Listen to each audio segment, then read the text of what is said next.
Miz, and I know we getting sidetracked here, but okay, no, we're not, because that's gonna take me to my next statement.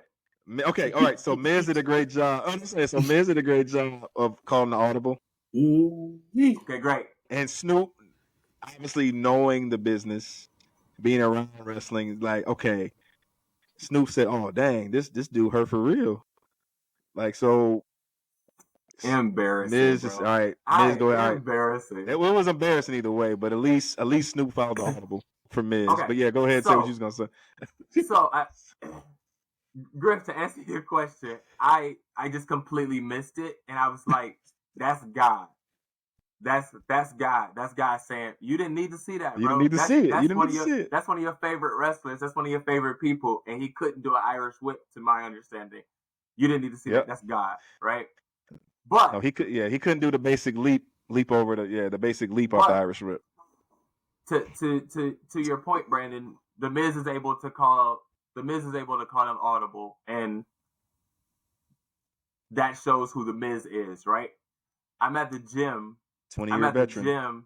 I'm at the gym yesterday, and I look up on the screen, and it's like Pictionary, and I look up, and it's the Miz, and I'm like, this is the same guy they didn't want to let in the locker room. This is the same guy that they tortured all of the years, and this man is everywhere.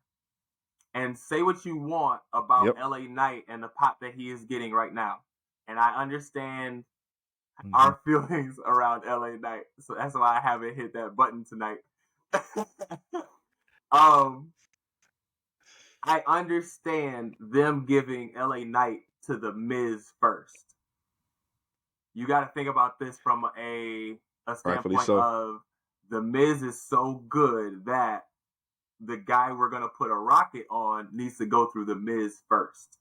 Yep. And to me, somebody who is a fan of the underdog, I guess, because I'm a fan of the Miz as well. I've named the Miz, Baron Corbin. What am I doing?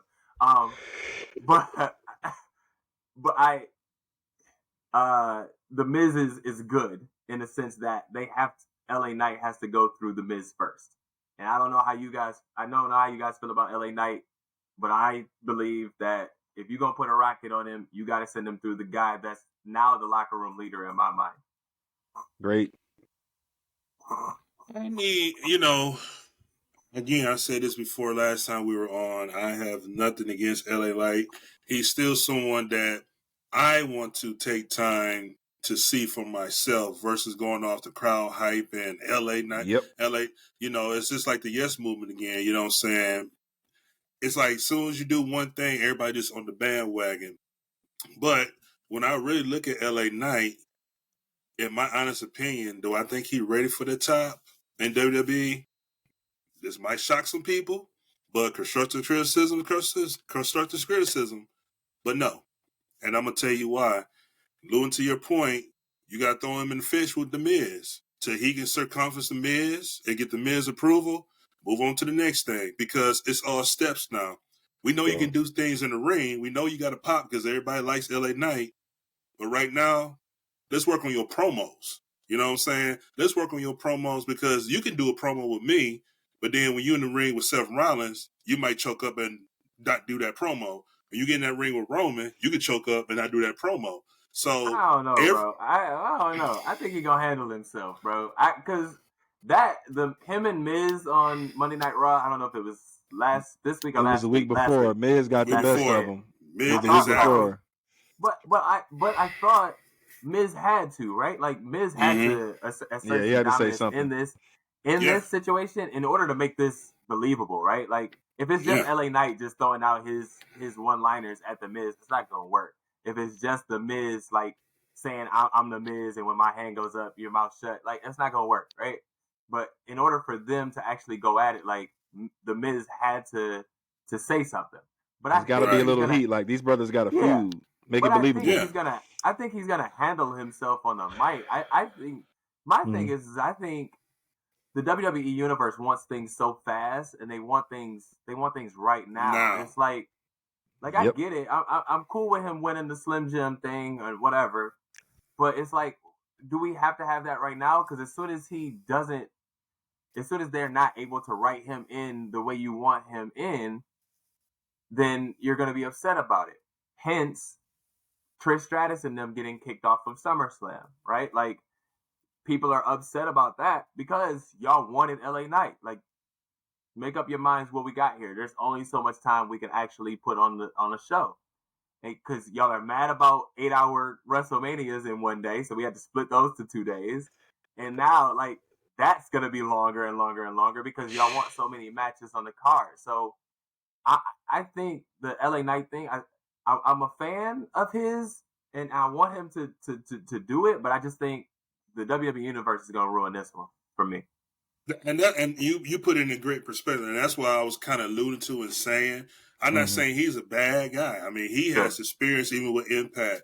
I just feel like, again, we in this ramen noodle fan base where everybody just want to put it in the microwave. They don't want to filet mignon it. You know what I'm saying? They want to put it in the microwave, put the strap on him right now. But for me, you know, you got to go through that test. And The Miz is a great test because The Miz can go.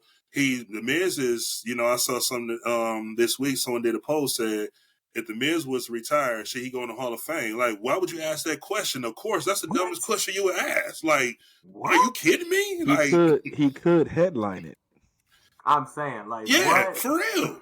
He should. I mean, in my opinion, he could. Depending on where he go, depending on who he go in there with, he definitely is a headliner in my view. Like, you know, outside him winning the championship one time, but the man is good on the mic.